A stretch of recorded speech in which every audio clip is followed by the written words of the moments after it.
Kamu berada tepat di tengah-tengah salah satu musim panas terpanas yang pernah tercatat. Hari-hari dipenuhi dengan sinar matahari yang cerah dan terik yang panas yang membakar. Dan kamu berbaring dengan AC-mu dengan kecepatan penuh hanya untuk mencoba mendinginkan diri. Sayangnya itu tidak benar-benar berfungsi dan panasnya menjadi terlalu menyengat. Tapi kemudian kamu ingat ada pasangan suami istri yang tinggal di dekatmu tanpa anak dan mereka kebetulan memiliki kolam renang di halaman mereka. Biasanya mereka memakainya sendiri. Mereka tidak akan pernah membiarkan kamu menggunakan kolam renang mereka. Tapi mereka telah pergi keluar kota selama beberapa hari. Selain itu panasnya membunuhmu, kamu yakin tetanggamu tidak akan keberatan kalau kamu hanya berenang sebentar selama kamu bersih. Mereka mungkin tidak akan pernah sadar kamu pernah di sana. Dengan hati-hati kamu berjalan ke rumah mereka. Ini adalah tempat yang biasa-biasa saja, mirip dengan kebanyakan rumah lain di pinggiran kota New Mexico ini. Setelah memastikan bahwa tidak ada orang lain di sekitar, kamu memanjat dinding blok cinder setinggi 2 meter yang berdiri di sekitar taman belakang. Saat kamu berdiri berkeringat dan terengah-engah dari panasnya musim panas yang tak henti-hentinya, kamu melihatnya. Kolam renang, keselamatanmu. Air tidak pernah tampak lebih menarik. Segera kamu melangkah tanpa alas kaki melintasi upin yang terbakar matahari dan duduk di tepian, kaki di dalam air. Dingin dan menyegarkan, cocok untuk hari yang panas seperti ini. Kamu sudah berganti pakaian dan memakai celana renang, jadi tidak butuh waktu lama bagimu untuk menuju ke tengah kolam, membiarkan air dingin dan bersih itu mendinginkanmu. Saat kamu berenang, kamu melihat jet kolam menyala secara otomatis. Ini sedikit aneh tapi kamu mengabaikannya. Pasangan itu jelas memfasilitasi kolam ini dengan banyak perangkat yang mewah. Tapi fitur tambahan bukanlah alasan mengapa kamu ada di sini. Kamu datang karena kalau tidak, maka kamu bisa meleleh di bawah sinar matahari itu. Mengambang di permukaan air, kamu bersantai dengan tangan di belakang kepala dan memejamkan mata. Kamu tidak punya waktu untuk menyadari bahwa datang ke sini adalah sebuah kesalahan. Sebaliknya, kamu mulai merasa santai, begitu tenang, begitu tentram. Kamu bersatu dengan air di sekitarmu sekarang. Ini hampir seolah-olah kamu bisa menghilang begitu saja. Maka kamu menghilang. Polisi tidak pernah menemukan jejakmu. Orang lain hanya menuliskannya sebagai kehilangan random. Bahkan tidak ada sisa tubuhmu yang tertinggal di kolam, hanya airnya yang jernih dan bersih. Mengapa? Karena kolam renang yang kamu putuskan untuk berenang bukanlah kolam renang biasa. Itu adalah SCP-242. Tapi jangan khawatir, kamu tidak akan menjadi orang terakhir yang melakukan kesalahan mahal itu. Apa yang tidak kamu ketahui adalah bahwa pasangan suami istri yang tinggal di rumah itu diam-diam adalah sepasang dokter organisasi SCP. Rumah itu bahkan bukan milik mereka. Organisasi membelinya setelah pemilik sebelumnya, seorang pensiunan pemilik tanah di luar negara bagian, secara aneh menghilang. Dia telah berjuang untuk menemukan orang untuk menyewa tempat itu, jadi akhirnya memutuskan untuk menyerah pada permainan properti dan pindah ke sana. Setelah 3 hari dia tidak pernah terlihat lagi. Sekarang rumah itu hanya memiliki satu aturan yang harus dia patuhi di atas segalanya: jangan berenang di kolam renang.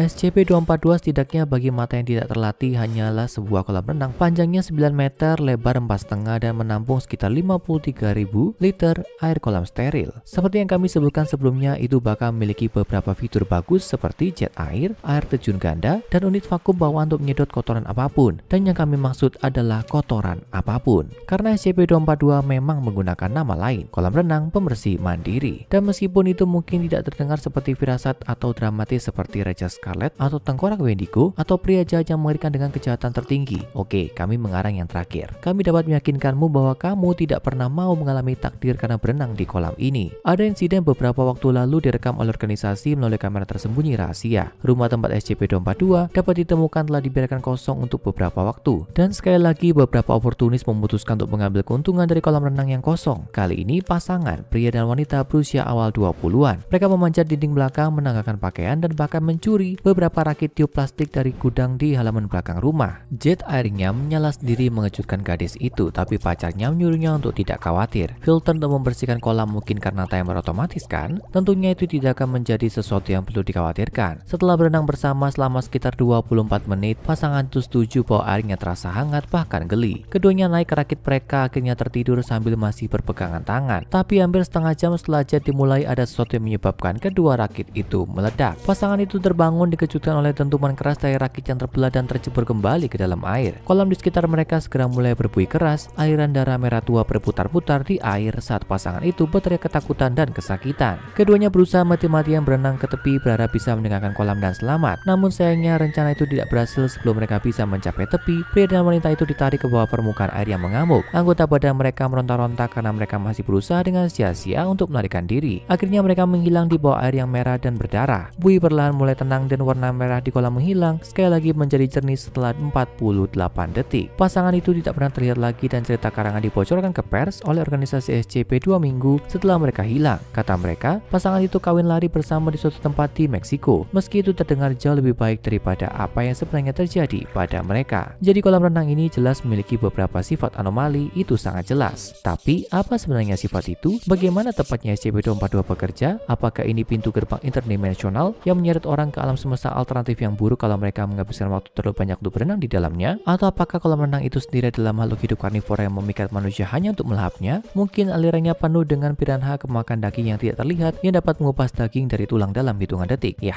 tebakan bagus, tapi sebenarnya bukan satupun dari itu. Tidak jelas apa yang menyebabkan efek anomali kolam. Itu bisa jadi properti yang benar-benar unik bagi air yang ada dalam SCP-242, atau mungkin karena bentuk dan ukuran kolam itu sendiri. Bahkan bisa jadi kombinasi keduanya. Tapi apapun penyebabnya, hasilnya selalu sama. Ketika objek, zat, atau bahkan organisme hidup apapun ditempatkan di SCP-242, itu akan sepenuhnya diatur ulang pada tingkat molekuler. Struktur genetik dan atom akan terpecah dan subjek akan diubah menjadi air steril. Padahal bukan hanya air bersih, tapi air yang tetap steril meski dikeluarkan dari kolam. Kalau kamu mengambil secangkir air SCP-242 dan mencampur sesuatu seperti pewarna makanan ke dalamnya, pewarna makanan tidak akan diserap ke dalam air, melainkan tetap sebagai satu gelembung yang tidak dapat bercampur. Proses ini tidak terjadi secara instan, itu dapat bervariasi tergantung pada seberapa terkontaminasi atau kompleksnya zat yang ditempatkan di SCP-242. Misalnya, sampel air dari sungai terdekat disterilkan dan dimurnikan di tepi kolam dalam waktu sekitar 7 menit. Sampel air kolam yang tergenang penuh dengan berbagai penyakit dan kuman membutuhkan waktu sekitar 11 menit lebih lama. Bagaimana dengan 50.000 liter tar batubara? Nah, yang satu ini membutuhkan waktu sedikit lebih lama, tepatnya 12 hari yang panjang, tapi masih berubah menjadi air yang murni dan steril. Dan untuk manusia hidup, mungkin bertanyalah pada pasangan yang berenang di kolam renang pembersih mandiri. Organisasi secara alami terpesona dengan kolam, dan setelah pemeriksaan ekstensif mereka telah menentukan bahwa SCP-242 tampaknya tidak sengaja dirancang untuk fungsi anomali spesifik yang dilakukannya. Komponen SCP-242 di luar kolam itu sendiri, filter, vakum, pipa, tidak ada bagian ini atau apapun dari desain kolam renang yang tampaknya bertanggung jawab untuk menghancurkan materi sampai hanya air yang tersisa.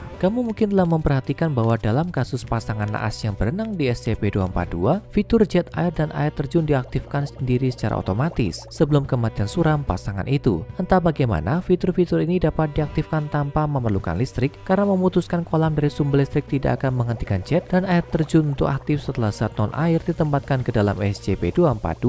Begitu juga dengan penyedot debu kolam yang ternyata tidak bisa macet atau tidak berfungsi. Bahkan ketika dasar kolam dibanjiri cairan kental seperti tar batu bara, penyedot debu akan terus beroperasi seperti biasa menyapu lantai SCP-242. Salah satu bagian dari kolam renang pembersih mandiri yang tidak berfungsi seperti yang kamu harapkan adalah sistem penyaringan air. Tidak pernah ada air yang disirkulasikan ke dalam kolam atau keluar darinya. Faktanya, semua pipa yang terhubung ke sistem filtrasi telah dilepas. Lagi pula, siapa yang membutuhkan sistem penyaringan ketika kolam renang halaman belakangmu dapat secara spontan mengurangi apapun menjadi air bersih? Tapi itu menimbulkan pemikiran menakutkan lainnya. Segala sesuatu yang pernah diambil dan diubah oleh kolam itu masih ada di sana. Hewan, benda, orang hanya berenang di sekitarmu. Mungkin jika mereka masih bisa berpikir, mereka akan berteriak dan mencerit lalu menyuruhmu pergi untuk berlari selagi masih bisa. Tapi begitu kulitmu menyentuh air, kamu ditakdirkan untuk bersama dengan mereka selama-lamanya. Ini cukup untuk membuatmu merinding sampai ke tulang. Oke, jadi kalau bukan kolam fisik yang menyebabkan efek anomali ini, itu berarti ada sesuatu di dalam air kan? Mungkin mikroba mikroskopis, pemakan daging, atau kutukan kuno yang ditempatkan di atas air sebelum digunakan untuk mengisi kolam. Tentunya kalau kamu mengambil secangkir air dari SCP-242, itu masih akan menghancurkan struktur pada tingkat molekuler, hanya menyisakan lebih banyak air steril. Nah, para peneliti yang bekerja di organisasi SCP berpikiran sama dan melakukan serangkaian tes untuk menentukan sifat yang tepat dari air SCP-242. Satu tes melibatkan merendam dua subjek tes tingkat D, masing-masing mengenakan pakaian selam atmosfer ke dalam SCP-242. Tujuannya adalah untuk menentukan apakah aman untuk mengonsumsi air dari SCP-242 saat berada di dalam dan di luar kolam. Subjek uji A diturunkan ke dalam air dan diinstruksikan untuk minum dari sedotan logam melalui mulutnya. Lensa mata dari kacamatanya dihitamkan, jadi mereka tidak bisa melihat dari mana mereka minum. Subjek B mengisi tong dengan air yang sama dari SCP-242 dan kemudian diminta untuk mengenakan pakaian selam atmosfer, tapi diinstruksikan untuk tetap berada di luar kolam. Subjek uji A yang diminta untuk minum langsung dari kolam mengatakan bahwa airnya hangat dan memiliki sedikit sisa rasa kimia yang terasa, tapi tetap normal. Kemudian subjek uji B meminum air yang sama dari tong. Rupanya itu dingin dan rasanya ya tidak ada apa-apa, seperti air biasanya. Setelah beberapa saat minum lagi, subjek A mulai bersendawa, menemukan bahwa itu memiliki gas yang tidak terkendali. Air sudah mulai terasa lebih hangat menyengat mulut subjek, sedangkan untuk subjek B, air dari tong tetap dingin dan menyegarkan. Para dokter organisasi yang mengawasi eksperimen menginstruksikan subjek uji A untuk terus minum, yang dia lakukan sampai rasanya lebih panas. Salah satu tambalan tingkat D bahkan jatuh dan akhirnya integritas struktural dari pakaian selam subjek A rusak, mungkin hancur oleh air dari SCP-242. Setelah beberapa teriakan teredam dan suara gemericik, subjek uji A tidak terdengar lagi dan kita semua mungkin bisa menebak alasannya. Adapun subjek B masih terus minum dari tong, tidak menderita efek samping. Bahkan setelah 17